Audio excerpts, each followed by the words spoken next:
What's up, ladies and gentlemen, boys and girls around the world? I would like to welcome you back to the Real Talk with Zuby podcast. On today's episode, we have got on Legacy Builder, aka LB. Welcome to the show. Appreciate it, man. Happy to be here. Appreciate what you're doing. No doubt, man. So, for people who are not familiar with you, please tell them a little bit about yourself.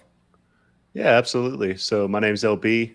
Started my entrepreneurial journey about 2 years ago on Twitter, on a couch in the middle of the night at 10:30. My wife was asleep, two kids asleep upstairs. A little bit about my background: grew up in Lower Alabama, played college football at the University of West Alabama, played center, and then kind of got into this journey of Twitter entrepreneur, meeting with people, different things like that. But really, what it started out as is just trying to figure out what I wanted to do in my life. I was a 9 to 5 junkie, had 3 college degrees, and thought, man, I'm going to work a 9 to 5 for the rest of my life. And then realized there was more opportunity out there. So I'm a proud father of two beautiful girls. Me and my wife just celebrated our 7 year anniversary. And now I quit my job 2 months ago, full time in on this journey and meeting with amazing people like you, bro. Awesome, man. Congratulations. So, what made you want to jump onto social media a couple years ago and start building a following? Man, that's an amazing a story. I was sitting on the couch. I alluded to that earlier. I was in $30,000 of credit card debt, struggling to say the least. My wife and I were at home. We made the decision for her to stay at home with the kids full time, so we were living off one income. I was sitting on the couch and I was scrolling through Twitter, right? Like a lot of us do at night. And I was trying to figure out, man, how am I going to make my car payment? How am I going to pay off this debt that's crippling our family? And I scrolled past this tweet, Zuby, and it said, I make $1,000 a week on Twitter. And most of the time I would see something like that. I'd be like, man, this man is full of crap. Like I don't want to listen to him. I keep scrolling. But that night, man, I was desperate as desperate can get. So I came in, I clicked, I bought a $29 Gumroad course, and I downloaded that 10-page Google Doc like all of us do. I said, man, I launched and my first handle was Legacy Builder 8, right? So I launched a Legacy Builder 8. That night I wrote a thread. It was a thread about my childhood, kind of what led up to that moment. And I jumped into the world of affiliate marketing, Amazon, eBay, flipping, all the things that people tell you you can make money on Twitter. I spent the next 5 months doing that. And but really the core principle of why I wanted to start all this was it really goes back to my name, man. Like I had always had this like burning passion to want to tell my story, but I had never really known a platform to be able to do that. And Twitter, like Facebook, my dad follows me on Facebook. We got all these other forums that you could tell, but Twitter really felt like a place where I could open up and tell my story. And it just started resonating. That open feedback loop that Twitter provides is something that really hit me. And I just kept sharing that and doubling down on it. That's awesome, man. So, let's go backwards a little bit and tell me about your story. Man, so I was born. My mother battled with prostitution, so I was born addicted to meth. Battled with that. I was adopted at a young age. I was adopted at 3 months old. My dad took me in and he put a stopwatch on it. Right? He said, "We're going to keep this kid for 3 months, then we're going to figure it out on the other end." And that was over 30 years ago.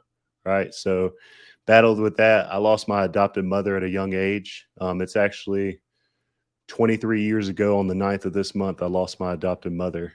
She Mhm. battled with drug addiction herself, and then it was just me and my dad for 10 years. He battled with alcoholism, relationships. And I always tell people, man, I stopped being a kid about 9 years old, you know?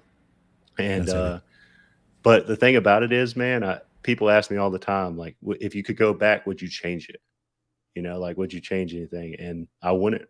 I mean, I love the fact that I saw struggle and trial at a young age, found football. I battled with drug addiction at a young age, got in the wrong crowd when I was around 10 years old, was smoking dope in trailers, doing the wrong thing, running around the wrong crowds. And thankfully, I kind of saw this sport, football kind of called to me. I went and tried out, and I played the same position for 12 years. I played center, and my dad battled with stuff during that. But what it really came down to is every time I had this giant chip on my shoulder, and I really had this conversation. I refer to the story a lot. What made me join football was there was one night I was waiting on some people. I was on a street corner at 11 years old. It was like 2 a.m. and these guys were supposed to come pick me up, right? So I'm sitting there, sitting on the corner of the street, and they never came to pick me up. I walked 5 miles home at night, and that night I realized that something had to change. I had to do something that was outside. I had to be somebody in my family that changed the trajectory of our lives. And I made this choice that night that at 11 years old, that I was going to do something that was different. That I wanted to be the new foundation, if you will, of my family. And so I went out to football, started taking school seriously, and really poured my heart and soul into that. Man, there's a lot there. Very, very different to my childhood. Mm. Infinitely more difficulties and challenges from day one with that entire family dynamic. So first of all, it's very clear and obvious you've put yourself in a totally different position now. So congratulations on doing that. Thank you. But I'm curious to know more about the story. What is it that snapped in your mind? What was it that dawned on you? I mean, it's kind of crazy to hear you talking about having this at 11 years old, both the drug usage, but then also having this sort of moment of reflection and what's the word I'm looking for? Introspection, to Mm. think, okay, you know what? I want to break out of this loop for myself and my future family. I mean, that's a pretty wild thing to have at 11 years old. Yeah. So tell me a little bit more about that.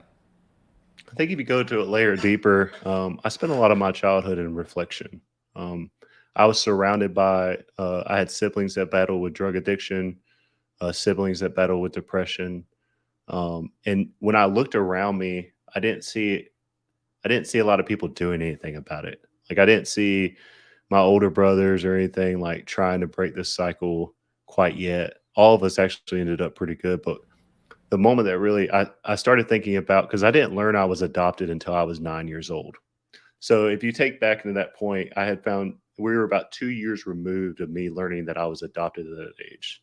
So when you go your first 9 years thinking your life's one way, only to be hit with a death of who you thought was your biological mother, to then seeing, hey, you were adopted and you're actually this whole different person, don't know who your biological father is, your birth mother is still out there, but she's battling with drug addiction still. It kind of put me into this introspective, and I found myself running into acceptance. And I think that's what we see a lot in society, right? We see a lot of people that are on that constant search of feeling like they belong. And once I was on that road, on that walk home, what I realized is nobody was going to pull me out of this situation. Nobody was going to do this for me. And that if I wanted my children's life to be different, and I'll be honest with you, bro, like I was thinking about my children and my family from the 6th grade. I was Mm. thinking, I want to be a dad, I want to be a husband, and I want to change everything that I've been through. I want to change that. I don't want my kids to know this life. I want my kids to What be like you. I want, What, yeah, why do you think you were thinking about that so early, especially given that, you'd come from a lot of times right. when people come from that type of background, the first thing on their mind at such a young age isn't necessarily like, hey, I want to be a husband, I want to be a father, I want to have my own family. Quite often the opposite happens, right? Yeah. They have a very negative perception of all those above because of what they've seen around them. So why do you think that was different for you? I think that I was blessed with some role models in my life at a young age. So even though I was running from so much, like in school, I started counseling when I was 8. So I think that that rhythm of counseling and having a counselor kind of helped me process through my emotions, put me in a reflective state, right? It put me in like, why am I doing this? Why am I making the decisions I'm making? I would see that counselor, and it was really one of the few people I was open with about. I mean, my dad didn't even know this stuff was going on, right? I mean, he was working 100 plus hours a week just trying to put food on the table. And that counselor really put kind of a feather in my mind, right? Of, hey, why are you doing these things? Like, when you do this, what emotion are you feeling? When you do X, what emotion are you feeling? And then I can trace back to my childhood, even though I lost my mother at a young age, that the Lord put several strong women in my life to really shepherd me through my childhood. I mean, I have 3 strong female role models in my life that kinda took me in, that would pick me up to take me to church.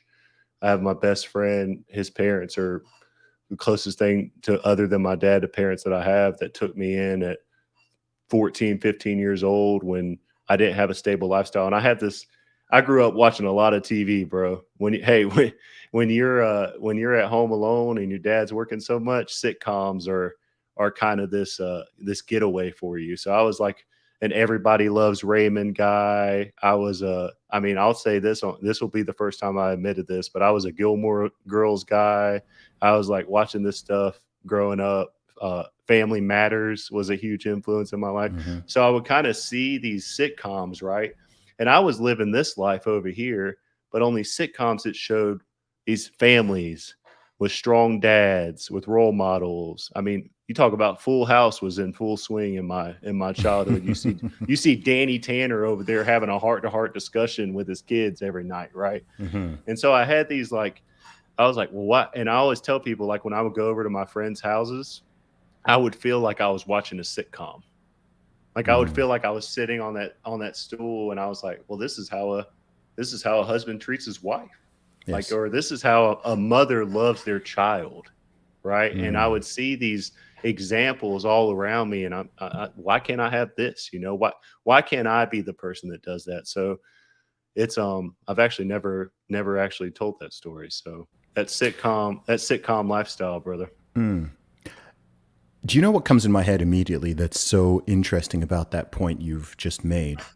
Which is that you've made it very clear that in your own lifetime you were positively influenced by what you were seeing on mainstream media, in Right. TV and sitcoms, etc., right? You were looking at those dynamics of those fake families, right? The TV families and, marriages and everything like that, and you're seeing that and you're using that as some type of role model or inspiration. What fascinates me about that is it makes it abundantly clear that the opposite is also possible, right? Right.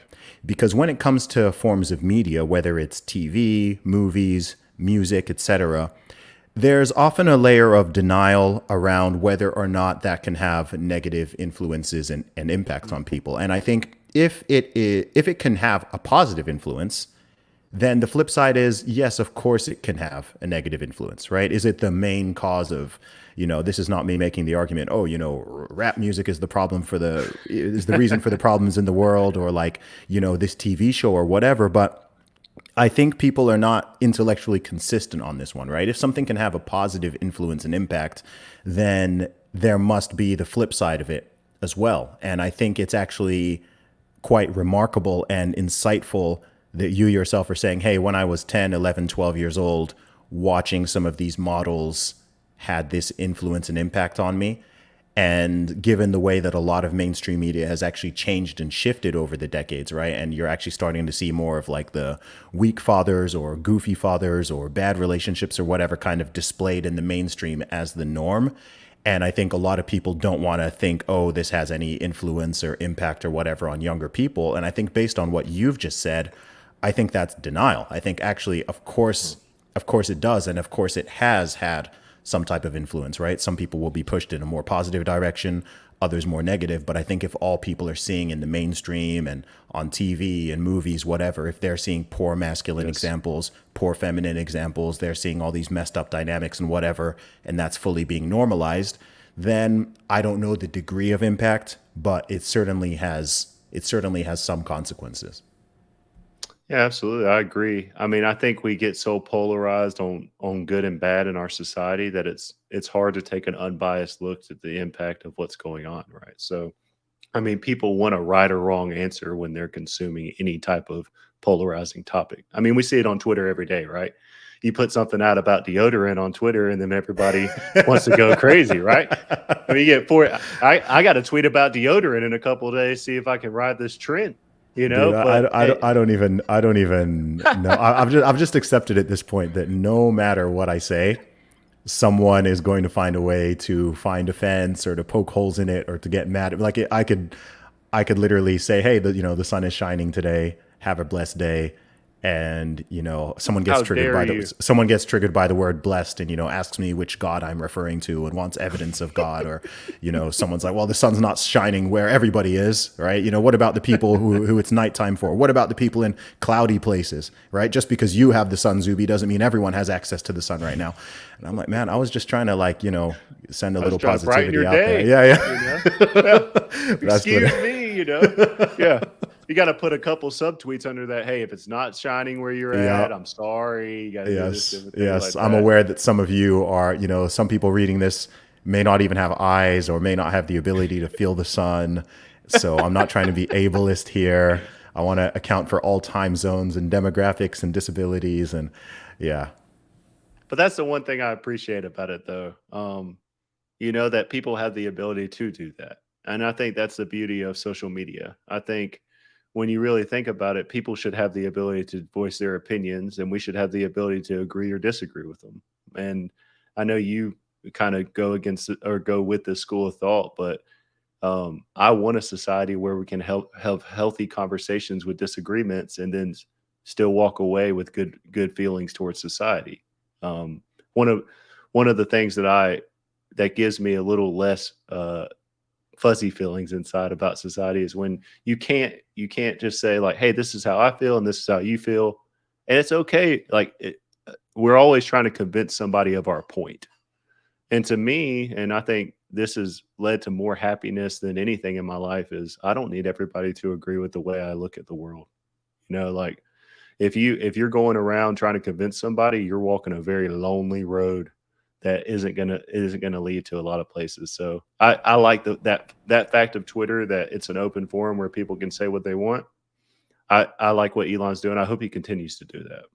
yeah. It's the best and worst thing about social media is that everybody has a voice and a platform. I mean, Right. that's the best and it's the worst. That's right. Blessing and a curse, my It's brother. it's a blessing and a Blessing curse, and a but curse.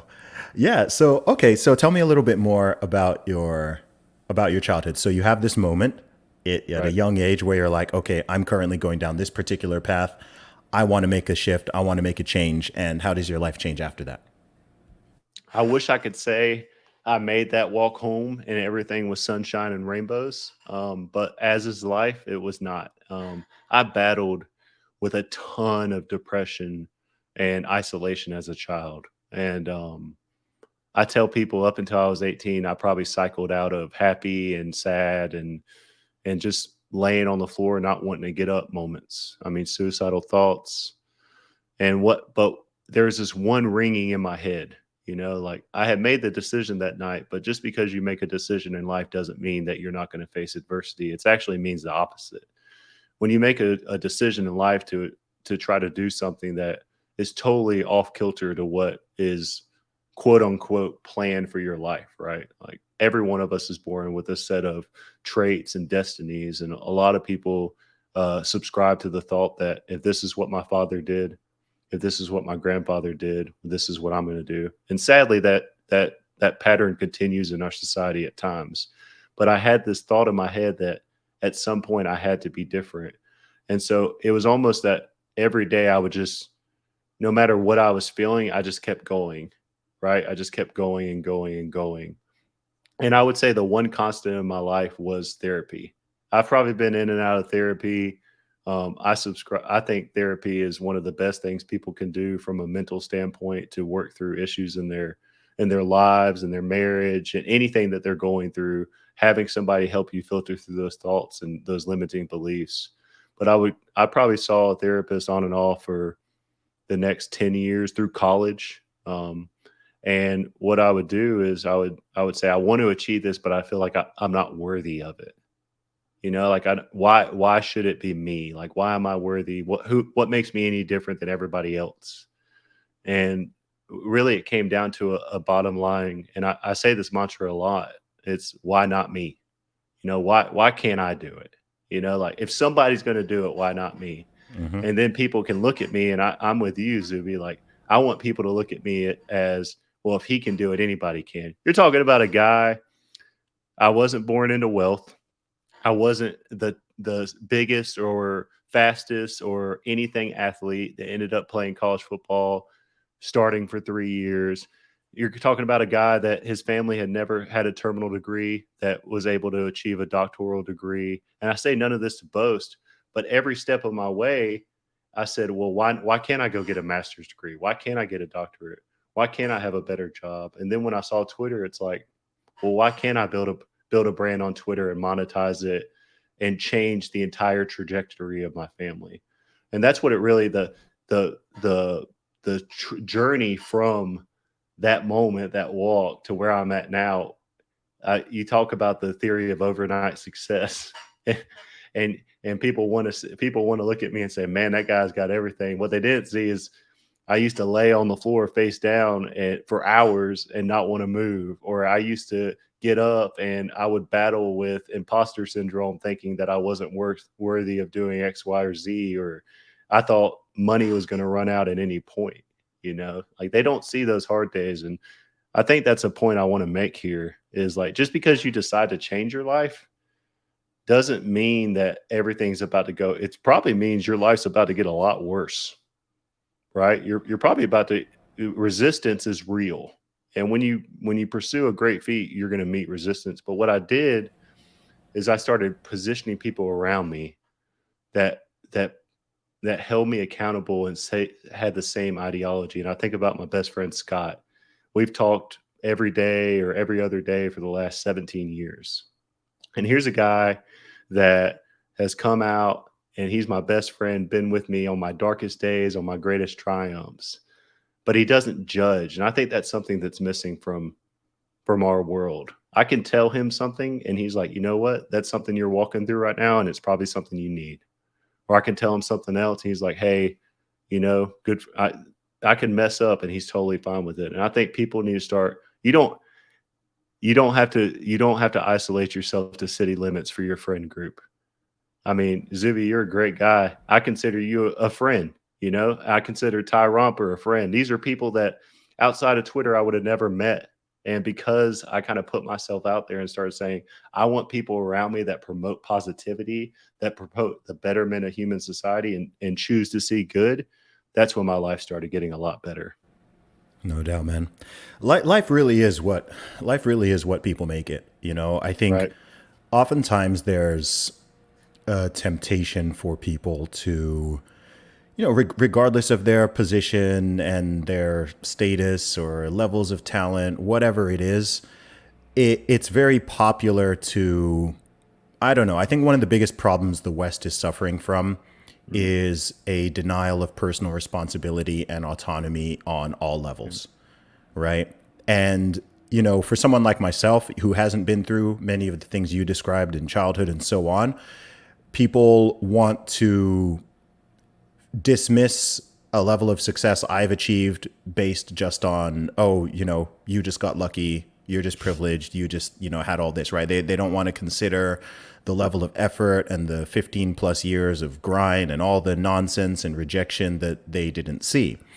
And Right. then even when you show them an example of someone who, okay, well, what about this person, right? This person's surely not quote unquote privileged or, hasn't had, they had all this adversity that they dealt with, whether it's drugs, whether it's family, whether it's, injury, sickness, whatever it might be. And you've got all these millions of examples of people who have achieved success despite, having the odds stacked against them, not being born with a great deck. and people still kind of, people sort of then shift and they're like, oh well, Yeah, they're also lucky, or they're still privileged, right? They'll look at someone like yourself, oh well, he's a white man, so he's got, right, forget about all the other stuff. He's what, oh, he's privileged, what about this? And then you show them someone who's, okay, this person's black and they're an immigrant and they came with nothing, and it's like, oh well, this. And I don't like it. I think it's a massive cope.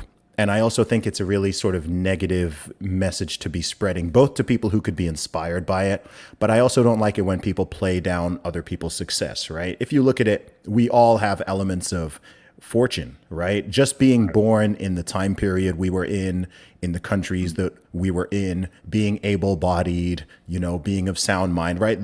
Having all of our limbs intact, like, being able to see, being able to hear. I mean, these things are all privileges and advantages, right? You could have been right, born in South Sudan. You could have been born in right, a poor village in Rwanda, right? But oh, wow, you were born in the USA, right? Even if it's not in the greatest circumstances, just being born in right, the USA in the last 50 years, you could say is a massive privilege compared to most right, of the billions of human beings who have ever existed. So, yeah, you can always frame things with the good fortune lens or the luck lens or the privilege lens, but you can't really learn anything from that. I think extraordinary people, for the most part, are people who are ordinary and do extraordinary things, right? right, Anyone can become an extraordinary person by being the average dude or the average gal who then has an idea and a mindset and is consistent and executes on something that then makes them extraordinary, right? It's right, very, very few people are just born, oh, you're just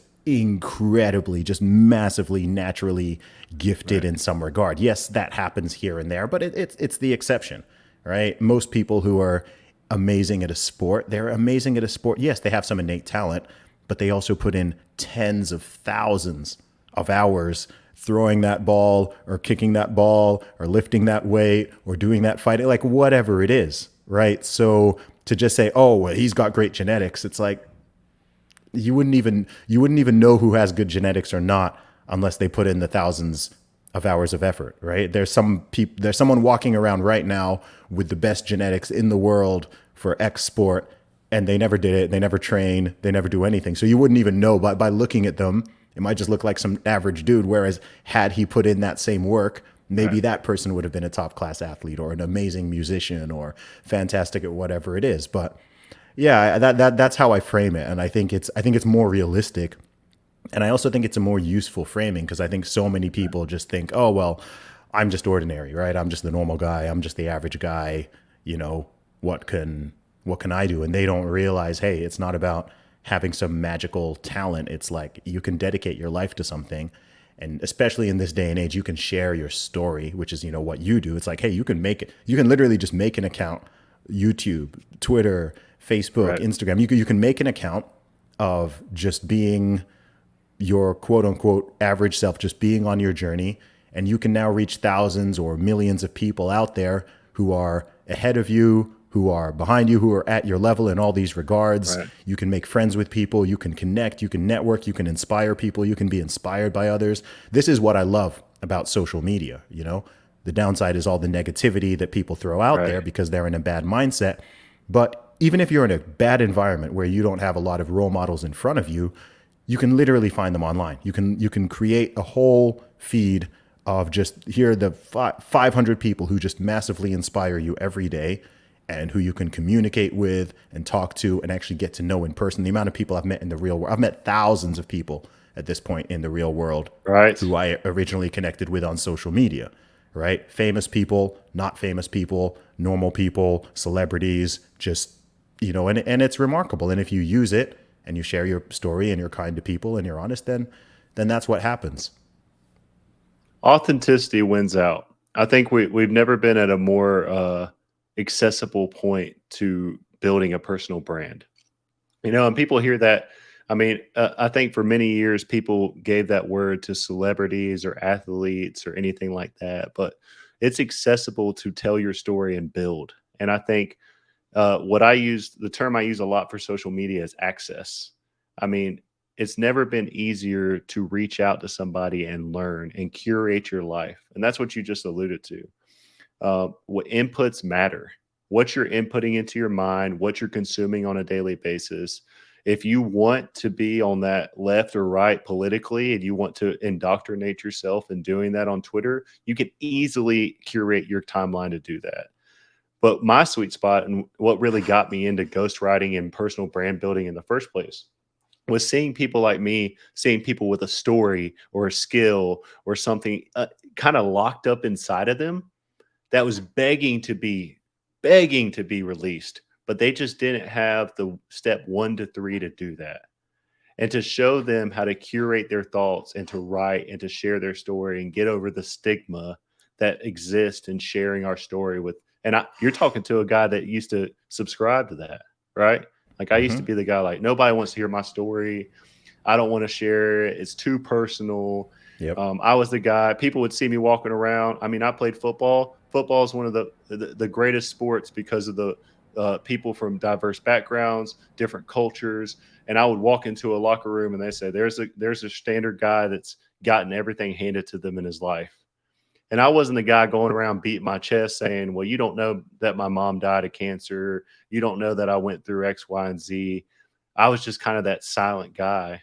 But then what I learned, man, and I wish people would learn is that this story shouldn't just belong to you. Like your story Mm-hmm. should belongs to the world. And once you start sharing that story, I don't care if a million people get mad at me. I speak to the one. And I think that's how you tweet as well. It's like I'm speaking to the one person. I'm speaking to myself. I'm speaking to 12-year-old LB that just wish somebody would have looked at him and said, "Hey, you can do whatever you want. You can do whatever you want in life. You have access to information. You have access to everything you need, education, resources." We've never had more access, even now, decades after that. We have access to so much knowledge. The learning curve has almost flattened for us to learn a skill, for us to tell our story, for us to pick a platform to do that. But people need to be inspired to do that. People Yeah. need to feel that they need to feel the motivation of it, but then they need to learn the discipline because Mm-hmm. it's that dopamine hit, right? People want to say, like, I got people that come to me all the time, like, "Hey, if I don't see any return in 2 months, I want my money back." Or if I don't Yep. see any return in 6 months, I was like, "Well, I've been tweeting for over 600 days. God knows how long you've been tweeting, Zuby. I mean, it's been a Dude, decade, right? I've been on Twitter a decade, man, longer. I've been on Twitter Right. since June 2019. Look at that. And and it took me, here's something, beginning so I've been on Twitter since June 2019. At the beginning of January 2019, I had 17,000 followers. It took Wow. me a decade to get to 17,000 followers. So people look at my account now and they're like, "Oh wow, this guy's got, 1.1 million plus followers on Twitter." It's like, dude, it took me 10 years to get to 20,000. People actually grow a lot faster on Twitter now than they used to. Like Twitter Right. is completely different to how it was in like Yes. 2011, 2012, even 2015. You can grow a lot faster now. And the platform is a lot more popular. So yeah, I've experienced the same where someone's like, "Oh, I've been on Twitter for a year and I've only reached 10,000 followers." And I'm like, Right. dude, like this is, you don't, Call me back in 9 years. yeah. People really do not see the grind, and I think a lot of it is because a lot of people don't share those stories. I like to share my Right. stories and my progress, and sometimes people even, like I said, people get mad at everything, right? Sometimes I'll share a milestone and people get mad at me. "Why do you care how many followers you have? Why do you care how many subscribers?" I'm like, dude, it's showing the journey. I'm showing you, yesterday I hit 200,000 subscribers on YouTube. I hit Congratulations on that, by the way. thank you. Thank you. I hit 10,000 subscribers in 2019. So I'm showing you, look, I've gone from under 10,000 subscribers and across my platforms, I have done about a 35x in the past 4 years.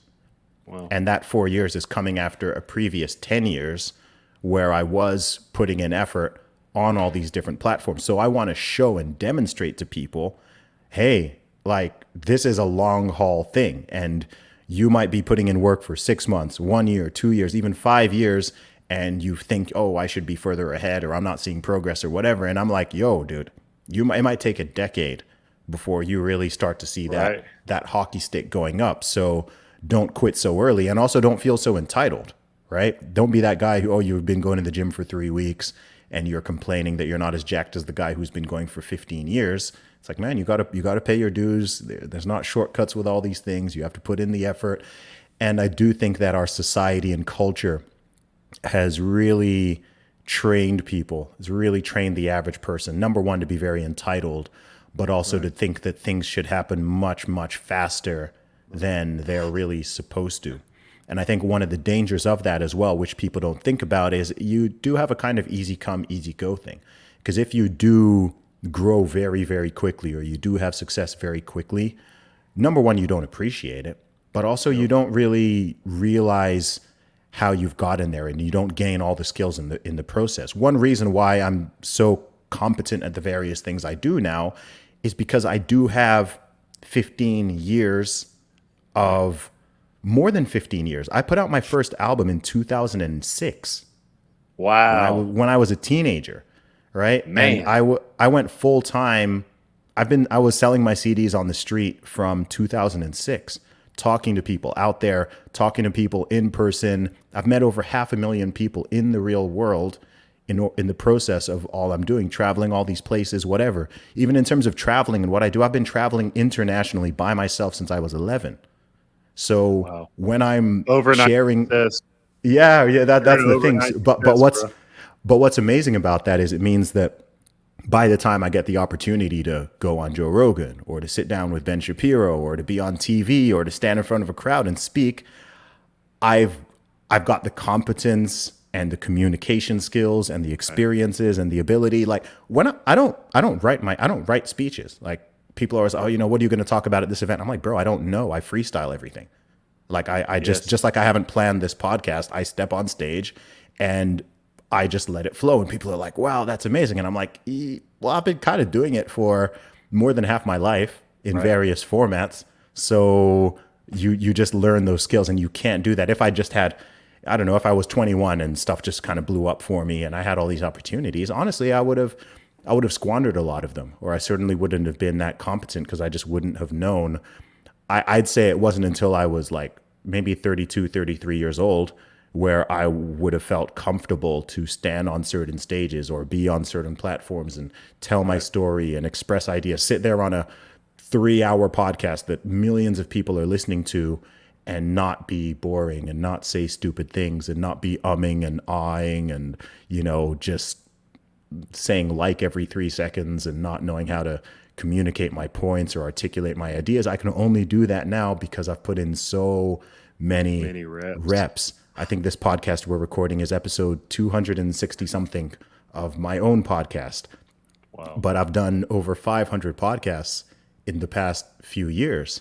And you get good at articulating yourself and thinking and also listening just by doing a lot, right? You keep on doing it, and then a point comes where people are like, "Oh wow, you're super talented. I wish I had your genetics or luck on that thing." And I'm like, "Man, it's been a journey. It's really been a journey." And that's such a people hear that and they think it's a cop out, right? So they're like, it's been a journey. You don't It's the know. They're like, opposite. man, but the thing is, it's everything we do in these moments leading up are preparing us for bigger moments. And I think once you kind of take that mindset and you say, hey, what can I learn today to prepare me for the moment I don't even know is possible 2 to 5 years from now? And I think you're a living example of that, right? So you think through when you take the mindset that everything you do is preparing. One thing you said on Twitter the other day is I don't do anything unless I'm going to do it for 10 years. Something I think about a lot lately is like I don't want to do a 1 year plan or a 3 year plan. I want a 90-year plan. I want to be doing this for the rest of my life. And I think people don't realize once you get locked into that mindset of this is who I am, this is what I do, there's power in that. And there's power in knowing that this is what I was meant to do. But you can't see it in the moments. And that's why it's so important. You asked about my childhood, like, why did I do this? Like, what made me do this and get this introspective look into myself? And if there's one takeaway from my childhood, it's always looking inside of why do I make the decisions I make? Why do I do what I do? And it's not enough to say money or fame or access. It really is to that concept of legacy is very important to me. And I saw something the other day where somebody said in 2 generations you won't be remembered. Like you might be seen, like your name might be known, but nobody's gonna. There's not gonna be many people. There's not gonna be anybody alive that's had a conversation with you. If you haven't written well, there's not gonna be any memory of you. So, what are you doing today and during your lifetime to build that legacy that can be carried on through stories, but also through personality traits, through impacting life? I always say this: unless you cure a disease or write some amazing book or do something like that, the chances of impacting a wide society are very slim, right? Once we think about that. But when you start seeing the world as changing the world one person at a time and one conversation at a time, one thing that's lacking from our society, Zuby, is presence. Mm. Nobody wants to be present anymore.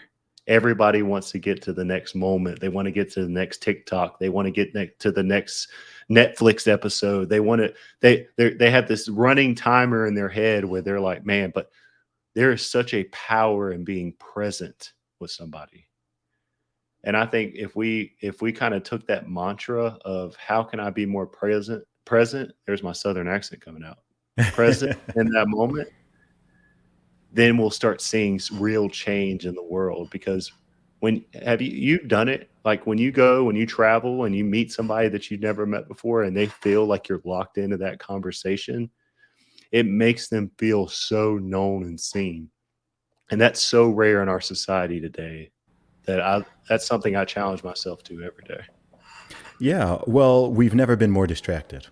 So I think that's the main reason. I do think for sure the smartphones and social media are the biggest culprit. The vast majority of people, both adults and young people, are at least somewhat addicted to their smartphone and social media, Right. certainly in the West. I mean, even in a gym, I was going to say like go to a train or an airport or something and see how many people are on their phones. Even in a gym, you can look up in a gym and the majority of people at any given moment are looking down at their phone, which was not the case 15, let alone 20 years ago. So Right. whether or not we want to admit it, I mean, I will totally accept that I'm somewhat addicted to my smartphone Right. and to Twitter specifically. I don't find Instagram addictive. I don't find Facebook addictive. I don't find anything addictive except Twitter specifically. But I'm also Right. very conscious of that. It's one of the reasons why I take every Sunday off and have a mental break. And also being cognizant of it, it means that I do what you said, right? If I am talking to somebody one on one, I'm not in a lull, moment where I'm just sitting by myself in an airport or whatever, where I'll just be scrolling through my phone and staying distracted. If I'm talking to another human being, if I'm at a restaurant, if I'm in any personal conversation, whatever, then that person has my attention. I hate being on my phone if I'm talking to someone else, and if someone else does it, even I normally will call them out on it and be like, "Hey, do you want to be on your phone? Or do you have a conversation?" Because I don't think people even realize. I think people just do it without even realizing that they're doing it. So I think the distraction is a massive problem. I think our dopamine receptors have just been so Pride. fried over the years, and it's getting even worse now, where people are getting addicted to the short form content. I mean, Mm. it's bad enough being addicted to the longer form stuff, but where it's just like you just need to be zapped every 5 seconds with noise and music and images. I mean, you're now seeing, I don't know if you've seen some of those short form TikToks and reels now where there's like multiple videos on the screen at the same Oh yeah, time. you got like And you it's, got like Roadrunner going on the dude, bottom with a video up on the top. yeah, That I'm is like, insane, man. it's People are like like, "Pop, you, pop, pop, pop, pop, pop." yeah, I'm like, you are just frying your system right there. I mean, no wonder people could not concentrate on anything for more than a couple minutes because, yeah, that's another concern. I often say we're just running the biggest human social experiment internationally of all Huge. time, biggest ever of all time. And I don't think people think about the fact we're all participating in this. There's obviously a lot of benefits for many people, but it's all so much in its infancy. and we really don't know the impact of it. It freaks me out sometimes, man. I don't know if right? you think about this, but I mean, on Twitter, you've got what, over 200,000 followers, right? Coming up on 300,000. Coming up on 300,000. Okay. And with me across my platforms now, it's approaching 2 million across the Wow. platforms. And that's cool, but it's also Right. scary. Like, it does freak me out. Right. I'm like, that is a lot of people. Like, that's a Yep. lot of people that I could just reach with a random thought, a random video, a random idea. I mean, who in the past, in most of human history, how many people had a million plus people they could reach? Like, nobody, right? Unless you were literally Right. like a king of a Right. nation.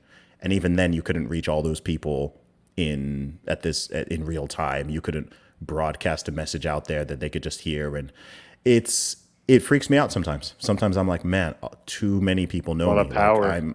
it freaks me. I'll just be in the store, like grocery shopping in a city I've never been to in my life, in a random country I'm not from, and someone's like, "Oh, Zuby, like, what's up? Great to meet." And I'm like, "That's cool," but I'm also like, "Why do you know me? Like, Right. that's weird." I've had so many incidents and moments where I'm just like, "This is cool," but it's also really weird and unnatural. Comes with a lot of responsibility. And It does. I think that's something a lot of people don't realize, like, and that's why it's so important to know why you're doing it and what your core values are and principles. And that's one thing I respect so much about you. Even when you were suppressed for a little while, it's like I know who I am and what I'm doing, and I'm not going to veer from that just to appease an algorithm or appease somebody trying to get my message out or different things like that. I'm going to stay true to myself in the good years and the bad years, on the good days and the bad days, because it's who I am. And you have a personal responsibility to do that to your audience. And that's what I tell people all the time. Don't chase trends. Don't do this and that. Like, just be yourself. Know your message. Know why you're doing something. And you're going to sleep better at night, and you're going to be better off for it in the long run, just staying true to who you are. Even you talk about Ben, you talk about Joe Rogan, like those guys, for all they are, they stay true to their message. They are who they are, and they stay true to it, and they benefited from it. Now, do you agree with everything they say or disagree with everything they say? Sure, but they never waver, and there's power in that, and there's power in being authentic and realizing, and that's why I love the positivity. You alluded to it earlier. Curate your timeline in a way that gives you life, doesn't detract from who you are. Absolutely. Absolutely. Tell me more about the work that you're doing now. So you told me you've just recently quit your job and you've Right. gone full time with what now? So I'm a full-time ghostwriter, for a lack of a better word. I work with CEOs, founders, entrepreneurs, people that are wanting to build a personal brand, but it's kind of evolved from the traditional sense of ghostwriter. A year ago, I started on Twitter, or 2 years ago, a year ago, I launched my business, and I didn't really know what I wanted to do. I had been apprentice, started making some good money. I was making $2,000 writing Twitter threads for another ghostwriter, and he came to me. He said, "You can do this on your own." You were I was like, ghostwriting for a ghostwriter? I was ghostwriting for a ghostwriter. That's right. Welcome to the dirty world of ghostwriting, right? So I was ghostwriting for a ghostwriter. He had an agency, and he said, "Hey man, let me teach you how to get your own clients." And so I got my first client, and one client led to two. Then I lost a couple clients, and most people would have quit right then, but I kept going, learned, grew, and then I started hitting some pretty big months, man. I invested in some coaching, went from 10K a month to 30K a month, had 100K a month. And it evolved from, I don't just want to produce content for people. That's pretty much the easiest thing I do on a month to month basis, is producing content. What I want to do is produce content that truly shows who people are, the clients that I work with. So it shows what they believe in. The number one thing I ask clients when we get on a call is, what is your goal? Is your goal to grow and be on podcasts like this? Is your goal to one day monetize? Is your goal just to be able to access and hold a public forum where your opinion is seen? And so we do that through a combination of tweets and threads. But my favorite thing to do is work with people that were in the same situation I was in. So I do coaching as well. So I help while I'm building personal brands. On the back end, I'm meeting with people one on one and saying, What are you passionate about? Like, you're in real estate right now, but you really want to do one-on-one coaching with people where you help them overcome limiting beliefs. How can we do that? I think we've reached a point of our society where you don't have to get a formal education to be able to do things, right? You can self-educate, you can train yourself, you can learn dietitians, you can learn different things like this. And so the possibilities are real. And so I work with people as we grow their brands to offer, create, funnel generation, lead flow, and all those things, and then help them walk away from and curate their life to freedom. Because the number one reason I did what I did wasn't to make six, seven figures. It was to spend more time with my kids. It was to take every Tuesday and spend the day with my wife. It was to jump on a podcast at 1 o'clock in the afternoon with you. It's the freedom of choice, and I think in our society we have that. We have access to technology. So now I run a run rate of a seven-figure ghostwriting agency that works with those guys, and what I do now is really just meeting with people, seeing what their heart wants to say, what their mind wants to say, and training them like how do you get that and how do you get through the algorithm in a way to curate your life and have access to the right people. I hear that. And you touched on it now. You touched on it briefly there, but how does your family, being a husband, being a father of two, how does your family motivate everything that you're doing now, especially given this is something that you wanted for a long time? My girls, man, so I think about them a lot. I have 2 young girls. My oldest will be 5 in July. My youngest just turned 2. And the thought of present fathers in our society is something that really motivates me and inspires me to wanna be a present father and show guys that they can be present fathers. And then to truly pour into my wife and have a relationship where we're doing things together and we're complementing each other in a way where we're forming our life where our kids can see abundance, they can see entrepreneurship, they can see what does healthy disagreements look like. That's something I think about all the time is I want to show my kids what a real marriage looks like. Not them think mom and dad are always happy or mom and dad are always this, but kind of giving them that look into this is how you have healthy conflict. So my kids and my wife are everything to me. They're the reason I wake up. They're what I do.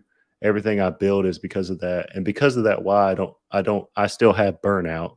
But when I do experience burnout, it's really easy for me to center and say, "Why am I doing this in the first place?" And my wife is a very strong-willed person who thankfully reminds me of why I got started in this all the time and keeps me humble, which I appreciate.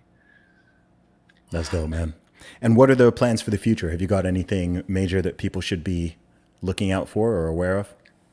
Absolutely. So I'm actually in the beginnings of launching my own YouTube channel, which I'm excited about. Kind of talking about this journey, talking about how to build offer creation, personal brand, how to leverage your story and really own that story and building something bigger than yourself and giving yourself either side income or a way to kind of get out of the 9 to 5 grind if that's what you want. But the 9 to 5 is made for people. There's honor in working a 9 to 5. I don't subscribe to the fact that everybody should get out of the 9 to 5. I'm building that YouTube channel. I'm continuing to build up my portfolio of brands that I'm working with and really just curating my life in a way that family is the number one priority. I get to help people. That's my business is helping people. It's not about making money or different things like that. That just happens to be a byproduct. And so that YouTube channel is a big thing that I'm working on, and then just continuing to work with personal branding and working with people building that. That's dope, man. I've loved hearing more about your story and everything that drives it, man. Like I said before, dude, props on what you've done. There are so many people who would have those type of life experiences and that type of rocky start, and they'd use that as a permanent excuse for their entire lifetime to just be a failure in everything and to be malcontent and to be angry and obnoxious and Right. just overall unpleasant people. So I Hmm. have I have great respect for people who, regardless of their starting situation, have used that as rocket fuel rather than as a permanent alibi to, be a bad, nasty, unsuccessful person. So you've done the complete opposite, and I think that's awesome.